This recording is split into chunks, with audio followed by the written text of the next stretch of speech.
Sir ozone therapy వల్ల inflammation ఎలా ఉంటుంది వాళ్ళకి? Inflammation as I told earlier ozone ఏమంటే ఒక ఇమ్యూన్ మాడ్యులేటర్ అన్నమాట. బాడీ ఎలా డిఫెన్స్ చేస్తదంటే బై ఇమ్యూనిటీ. మన బాడీ డిఫెన్స్ బాడీలో మనం ఎంత శక్తి ఉందంటాం కదా! హ్మ్. మెడికల్ వర్డ్ అంటే ఇమ్యూనిటీ. ఇమ్యూనిటీ అంటే to fight against anything. Ozone is an immune modulator. మన బాడీలో ఇన్‌ఫ్లమేషన్ ఎక్కువ ఉంది అంటే దాన్ని తగ్గించి ఒక లెవెల్ తీసుకొనొస్తది. తక్కువ ఉందంటే it increases the inflammation. So, ఇప్పుడు మనం ఏదైనా ఆర్థరైటిస్ కండిషన్‌లో, రుమటాయిడ్ ఆర్థరైటిస్ కండిషన్‌లో యూజ్ చేస్తాం. The inflammation is high. Ozone ఇచ్చినప్పుడు it decreases the inflammation and creates a balance. కొన్ని కండిషన్స్‌లో మనం ఇన్‌ఫ్లేట్ చేయాలి. హీలింగ్ కానికి ఇన్‌ఫ్లమేషన్ కావాలి. At that times it stimulates the inflammation by releasing many growth factors.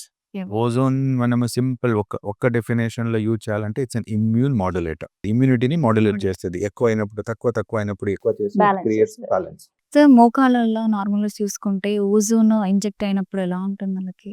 You will feel that సడెన్‌గా ఇలా expansion అయినట్టు అవుతది.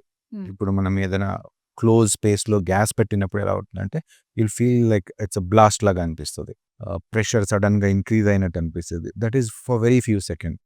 After that you will feel that లోపల సౌండ్ వచ్చినట్టు we move the knee joint. ఇప్పుడు sound వచ్చినట్టు feel అవుతది. And ఇమ్మీడియేట్‌గా within few minutes the pain will go down. Sir ozone therapy ఒక పేషెంట్‌లు చేసిన తర్వాత సో ఎంత టైంకి వాళ్ళు అరే! పెయిన్ లేదు అనే ఫీల్ వస్తది వాళ్ళకి ఒక ఇమ్మీడియేట్‌గా? 20-30 minutes the patient will be pain free. అంత fast. That is the advantage of ozone. So ఇప్పటివరకు నార్మల్‌గా చూస్తుంటే ఓజోన్ థెరపీకి చాలామంది దీనికే ముందుకొస్తారంటారా? పేషెంట్ అవేర్‌నెస్ లేదిప్పుడు. Very few centres are using in India.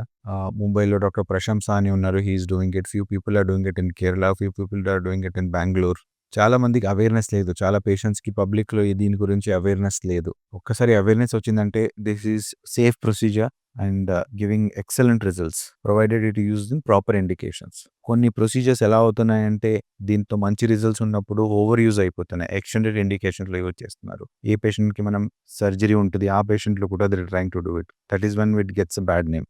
PRP అదని. Hmm. It has to be decided by a proper clinical judgment, experienced clinician and with consultation with the patient. Patient మొత్తం individualized treatment. Patients ఎక్కడి నుంచి pain వస్తుంది, ఏ problem ఉంది, whether it's given to give benefit, then only we should be able to use it. Okay but sir. It has wide spread indications. మనము disc డిసీజ్లో use చేయొచ్చు. Intervertebral డిస్క్లో back pain అంటాము. డిస్క్ ప్రొలాప్స్ అయినా దాంట్లో మనం use చేయొచ్చు.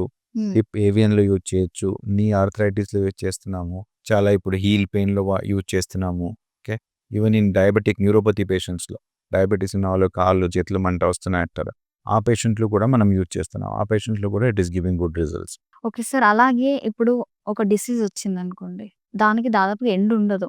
So దీనికి దీర్ఘకాలంలో ఒక ఎండ్ అనేది ఉందా? కొన్ని డిసీజెస్ ఏజ్ రిలేటెడ్ డిసీజ్ ఉన్నప్పుడు డీజనరేటివ్ డిసీజ్ అంటాం. ఆ డీజనరేటివ్ డిసీజ్‌ని మనం we will not be able to cure it. Reverse చేయలేం. మనం దాన్ని అక్కడే ఆపేయాలి. ఆపేసి దాంట్లో కంట్రోల్ చేసుకొని ఆ డిసీజ్ ప్రోగ్రెషన్‌ని ఆపేసినప్పుడు quality of the life improve అవుతది. So, what we are trying to do is control the disease. కొన్ని diseases there is a complete cure. For example ఒక ఫీవర్ వచ్చింది, టైఫాయిడ్ వచ్చిందంటే మనం ఇన్ఫెక్షన్‌ని మొత్తం కంట్రోల్ చేసిన తర్వాత 2-3 వీక్స్‌లో patient will be absolutely free and cure అంటాం దాన్ని. అవును. ఇప్పుడు రొమాటైడ్ ఆర్థరైటిస్ ఎగ్జాంపుల్ తీసుకుంటాం. జాయింట్ పెయిన్స్ ఉంటాయి. చాలా పేషెంట్స్‌కి small joint, large joints pain ఉంటాయి. మార్నింగ్ లెగిసినప్పుడు will not be able to open the fist.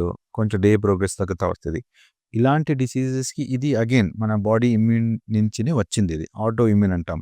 Immunity ఎక్కువైపోయి మన బాడీలో ఇలా సెల్స్ మీదనే అటాక్ చేసినప్పుడు ఇలాంటి పెయిన్స్ వస్తాయి. దీనికి క్యూర్ లేదు. దీన్ని మనం కంట్రోల్ చేయగలుగుతాం. కంట్రోల్ చేసినప్పుడు లాంగ్ టర్మ్ ట్రీట్మెంట్‌ని కరెక్ట్‌గా తీసుకున్నప్పుడు quality of the life will be normal, comparatively normal to any other person without the disease. So, కొన్ని diseases we have to think of controlling. కొన్ని diseases we can completely cure.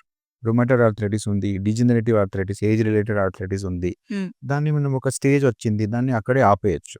Progress అవ్వకుండా చూసుకుంటే quality of the life will be absolutely normal. They will be able to live a pain free life. హ్మ్. Normal activities అన్నీ చేసుకోవచ్చు. Okay. అంటే ఇప్పటిలాగా మళ్ళీ continue చేసుకోవచ్చు. Yes. Ozone therapy తర్వాత వాళ్ళు తీసుకోవాల్సిన జాగ్రత్తలు అంటే కొందరు ఏంటనంటే త్వరగా ఏం గాదులే అనేది అనుకుంటుంటారు కొందరు. కొందరు భయపడుతుంటారు. వాళ్ళు తీసుకోవాల్సిన జాగ్రత్తలు ఏంటంటారు? As such it's a safe procedure. ఇమ్మీడియేట్‌గా వాళ్ళ యాక్టివిటీస్ అన్నీ రిటర్న్ ఎళ్ళొచ్చు. ఓకే. నో రెస్ట్రిక్షన్స్ అదని ఏం లేదు. ఇలా యాక్టివిటీ చేయకూడదు. డయట్ రెస్ట్రిక్షన్స్, నార్మల్ డయట్ ఏముంటదో అదని ఫాలో చేయొచ్చు. బట్ ఓజోన్ తర్వాత ఇప్పుడు for example we're doing it for knee అనుకోండి, దాని తర్వాత they have to make sure that exercises అదని ఫాలో చేయాలి, ఫిజియోథెరపీ చేయాలి, కొన్ని మెడికేషన్స్ ఇస్తాము, so which will help in regeneration of the cartilage, bone స్ట్రెంథనింగ్కి, అదని ఫాలో చేయాలి. ఈ ఒక ప్రాసెస్ అయిపోయిన తర్వాత ప్రతి ఒక్కటి వాళ్ళు ఏం డైట్ తీసుకోవాలి, ఏం ఎక్సర్సైజ్ చేయాలి? we will be give a proper protocol to them. మేము ఏమేమి చేయాలి, మళ్ళీ రాకుండా డిసీజ్ ప్రోగ్రెషన్ రాకుండా. ఓజోన్ ఇమీడియట్గా మీకు పెయిన్ తగ్గిస్తుంది, it will help in healing. దాన్ని లాంగ్ టర్మ్ చూసుకోవాలంటే మనం లైఫ్ స్టైల్, డైటరీ మోడిఫికేషన్స్ అదని చాలా ఇంపార్టెంట్.